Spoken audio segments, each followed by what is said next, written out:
आज हम ग्राफिक विधि को पढ़ चुके हैं। प्रतिस्थापन विधि दूसरी विधि है समीकरणों को हल करने की, प्रतिस्थापन विधि। इसमें प्रतिस्थापन विधि 2x + 3y = 11 और 2x - 4y = -24 को हल कीजिए, यानी समीकरणों को हल करना है। हल करने के बाद x और y का मान जो निकल के आएगा उसको क्या करना है, इससे m का वह मान ज्ञात कीजिए इसके लिए y = mx + 3 हो। क्या हो? y = mx + 3 हो। यहाँ से m का मान निकालना है कब? जब x और y के मान निकल जाएंगे। तो हम पहले समीकरण लिख लेते हैं दोनों को। 2x + 3y = 11, समीकरण नंबर 1। दूसरी समीकरण है हमारी 2x - 4y = -24, समीकरण नंबर 2। इस समीकरण से चाहे इससे x का या y का किसी का भी मान निकाल लो, यानी प्रतिस्थापन कर लेते हैं। 2x बराबर, इसमें पहले 2 से भाग कर दो। इस समीकरण में 2 से भाग करने पर, चाहे मत करो ऐसे ही रहने दीजिए, बाद में देखते हैं हम इसको। 2x x का मान निकाल लेते हैं हम, -24। इधर 4y इधर का आगे है, माइनस के है, 4y माइनस के, इसको ले जाएंगे इधर, प्लस से 4y हो जाएंगे। ठीक है। अब x बराबर क्या हो जाएगा? -24 + 4y / 2। यहां से 2 कॉमन ले लेते हैं। 2 ही कॉमन ले लो, चलो। क्या हो जाएगा? -12 + 2y / 2। 2 से 2 कट गए, केवल 2 कॉमन लिया है। x बराबर कितना हो गया? -12 + 2y। x का मान आ गया। किसका मान आ गया? x का। इसको नंबर 3 डाल देते हैं। ये मान हमने, ये x का मान किससे निकाला? समीकरण 2 से, इस वाले समीकरण से निकाला है। तो अब 3 का मान समीकरण 1 में रखने पर, यानी x का मान किसमें रखेंगे? इस x का मान समीकरण 1 में रखने पर क्या हो जाएगा? समीकरण 1 हमारे क्या? 2x + 3y = 11 है। 2x का मान क्या है? ये है हमारा, ये वाला मान है। x की जगह पे ये x है, x की जगह पे रखेंगे, क्या हो जाएगा? -12 + 2y + 3y = 11। ठीक है। अब इसको लगा दो, 2 12 दूनी 24, 2 दूनी 4, y + 3y = 11। अब यहाँ पे इसे सॉल्व करते हैं। 4 और 3 कितने हो जाएंगे? 7y। कितने हुए? 7y बराबर कितना है? 7y, इधर -24 हो रहा है, ऐसे लिखते थे, -24 + 7y = 11। 7y बराबर कितना हो जाएगा? 11। 24 इधर जाके फिर क्या हो जाएंगे? प्लस के। इस तरफ से दूसरी तरफ जाएंगे तो क्या हो जाएंगे? प्लस के। 7y बराबर 11 और 24 कितने हो गए? 35। y बराबर कितना हो गया? 35 / 7, 7 पंजे 35, y बराबर 5 आ गया। y का मान 5 आ गया। इस y का मान समीकरण 3 में रखने पर,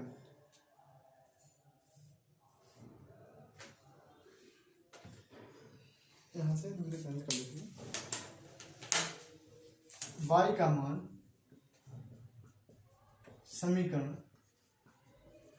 3 में रखने पर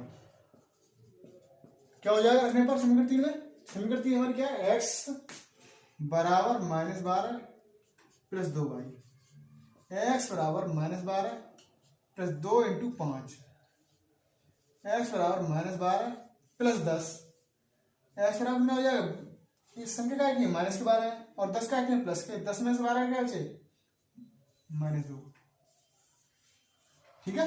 x बराबर -2 है, यानी x का मान आ गया, y का मान आ गया। अब इतना काम करना होता है प्रतिस्थापन विधि में। अब प्रतिस्थापन विधि से सॉल्व करने के बाद अगला प्रश्न हमारा क्या है? अगला प्रश्न दिया हुआ है, अगली चीज दी हुई है इसमें, इससे m का वह मान ज्ञात कीजिए जिसके लिए y = mx + 3 हो। y = mx + 3। इस 6 का मान निकालना है, हमें m का मान निकालना है। y का मान ये है, x का मान ये है, लगाओ मान। बाई का मान कितना है 5 बराबर m इंटू एक्स का मान -2 प्लस 3।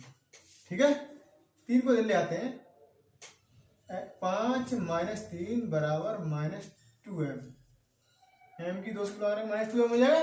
5 में 3 का कितना चाहिए 2 बराबर -2m, -2m बराबर 2, m बराबर 2/-2, 2 एकम 2, m बराबर कितना हो गया -1।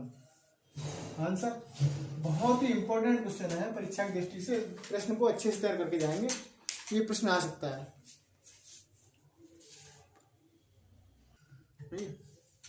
देखिए नेक्स्ट क्वेश्चन है हमारा, 2 विधि हमने बता दी। पहली विधि थी हमारी ग्राफी विधि, दूसरी थी प्रतिस्थापन विधि। अब तीसरी विधि आते हैं हम वज्रगुणन विधि। वज्रगुणन विधि को सॉल्व करने के लिए सबसे पहले हम क्या करेंगे, इसमें प्रश्न जो दिया हुआ निम्नलिखित समीकरणों के युग्म में से किसका एक अद्वितीय हल है। तो हमें पहले ये चेक करना अद्वितीय हल है, कोई हल नहीं है, या अपरिमित रूप से अलग हल है। अद्वितीय हल होगा तो उस स्थिति में से वज्रगुणन विधि से सॉल्व करेंगे, इस विधि से सॉल्व करेंगे वज्रगुणन विधि से। तो हमें पहले चेक करना है क्या ये अद्वितीय हल है या कोई हल नहीं है या अपरिमित रूप से अनेक हल है। अगर अद्वितीय हल आएगा तो हम सॉल्व करेंगे, नहीं तो नहीं करेंगे। हम चेक करते हैं, सबसे पहले a1 b1 c1 निकालते हैं हम। तो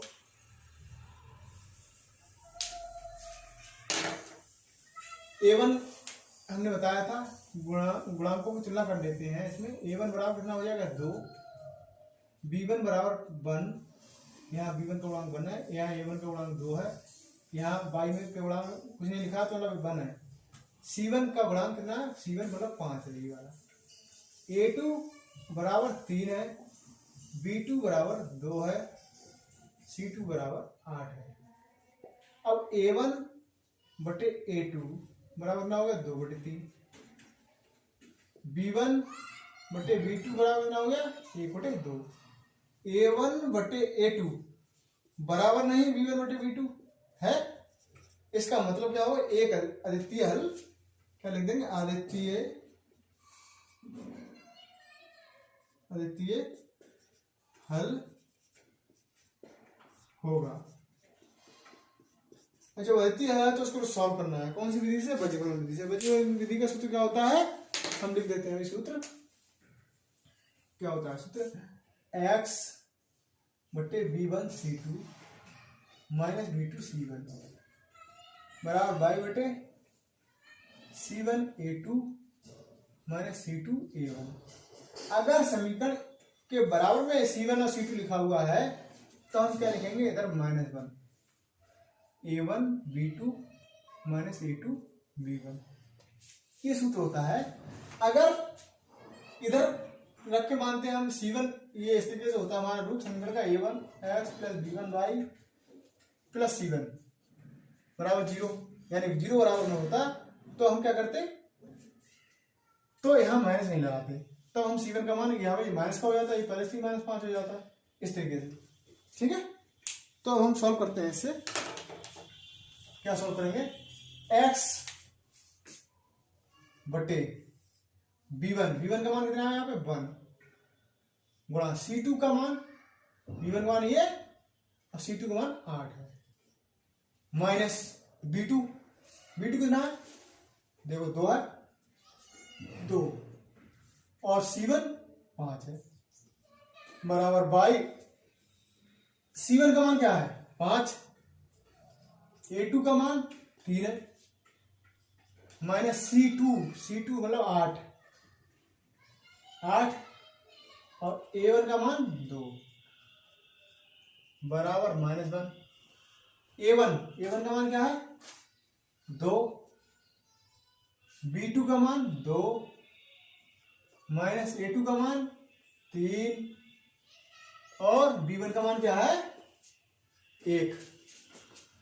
ठीक है, x बटे 1 अट्ठे 8 2 पंजे 10 बराबर बाई का मान बाई बटे क्या आएगा 5 या 15 और यहाँ 8 दूनी 16 है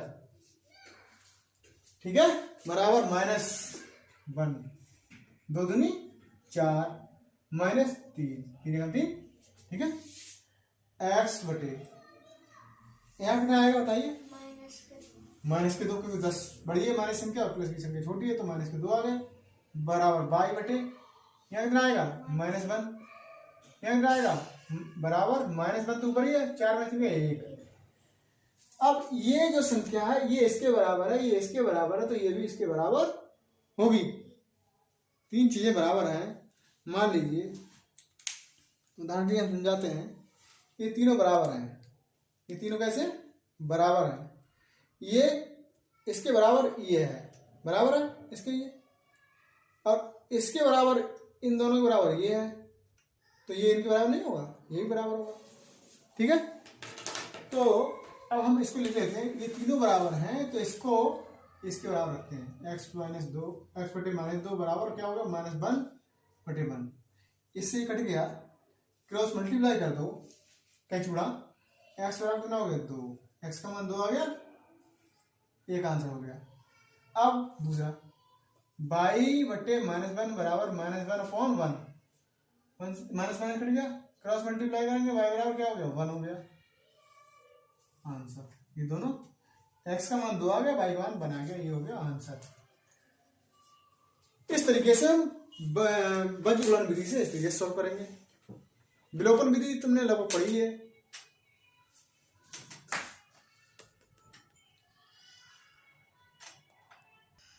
देखिए मैंने 3 विधि बता दी, चौथी विधि बताता हूँ। एक भिन्न 3 विधि कौन सी बताया, ग्राफ विधि, दूसरी प्रतिस्थापन विधि, तीसरी बंधुगुणन विधि, और चौथी विलोपन विधि बताऊंगा। इस प्रश्न को सॉल्व करूंगा। एक भिन्न 1/3 हो जाती है जब उसके अंश से 1 घटाया जाता है, और वह 1/4 हो जाती है जब हर में 8 जोड़ दिया जाता है। तो भिन्न ज्ञात कीजिए। तो हम मान लेते हैं, उस पर क्या मानेंगे, हम भिन्न को मानेंगे। माना भिन्न हमारी क्या है, माना भिन्न क्या है, x बटे y है। भिन्न भिन्न ऐसी होती है, x बटे y, ऊपर अंश होता है नीचे हर होता है। अब क्या कहा, x बटे y भिन्न कितनी हो जाती है, 1/3 हो जाती है। कब हो जाती है, जब उसके अंश से 1 घटाया जाता है। अंश कौन सा, ऊपर वाला, इसमें से 1 घटा दिया जाए तो हमारी भिन्न कितनी हो जाती है, 1/3 हो जाती है, 1/3 हो जाती है। अब इसको सॉल्व करेंगे, समीकरण बनाएंगे कैसे, कैलकुलेट करके। 3 की x से 3x -3 बराबर y। अब हमें इसको y को बदलाना है और इसको 3 को बदल जाना है। 3x -y बराबर 3, समीकरण नंबर 1 हो गई, हो गई। अब दूसरी में बनाते हैं, वह 1/4 हो जाती है, यानी x बटे y कब क्या हो जाती है, बराबर 1/4 हो जाती है। कब, जब हर में 8 जोड़ दिया, हर मतलब नीचे 8 जोड़ दिया। अब क्या गुणा कर दो, 4x बराबर y प्लस 8। अब y को बदल जाएंगे, 4x -y बराबर 8, समीकरण नंबर 2 हो गई। समीकरण 1 हमारी ये 3x -y बराबर 3 और 4x -y बराबर 8, समीकरण 2 हो गई। अब हम कौन सी विधि से कर रहे हैं, हम 3 विधियां बता चुके हैं, हम करेंगे विलोपन विधि से। यहाँ लिख लेते हैं 4x, सॉरी पहले नंबर 1 की समीकरण लिख लो, 3x -y बराबर 3, समीकरण 1।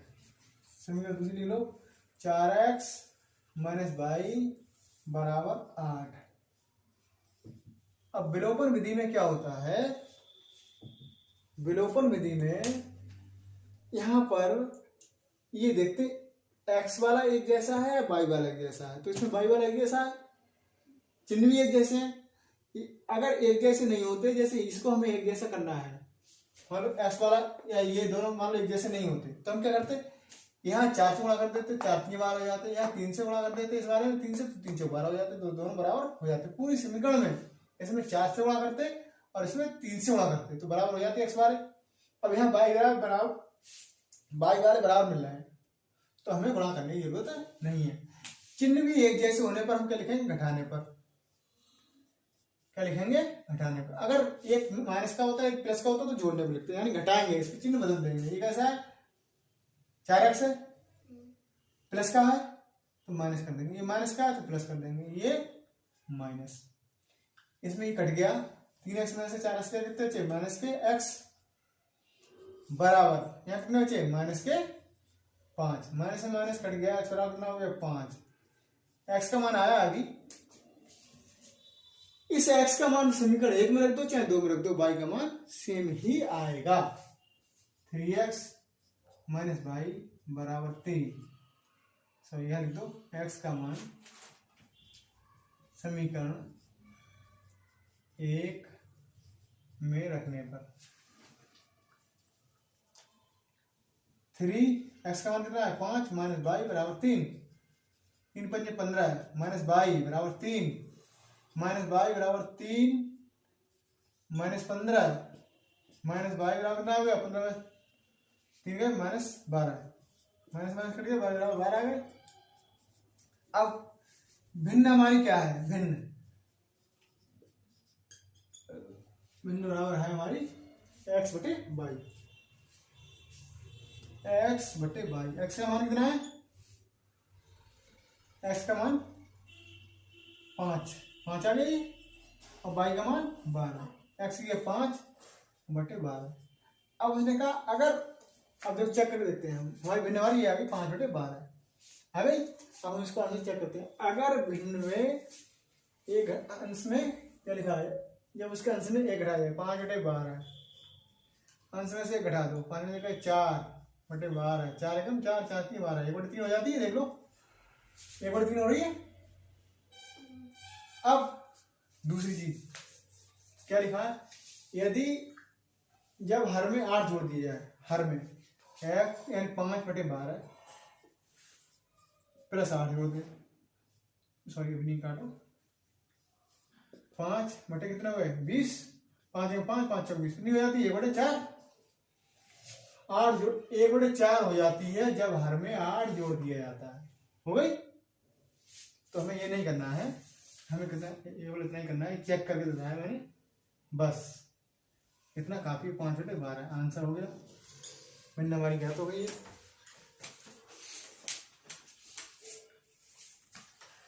इस एक्सरसाइज से संबंधित या इस चैप्टर से संबंधित कोई भी प्रश्न किसी को पूछना हो तो मेरे नंबर पर भेज दीजिए, मैं उसको सॉल्यूशन करके भेज दूंगा।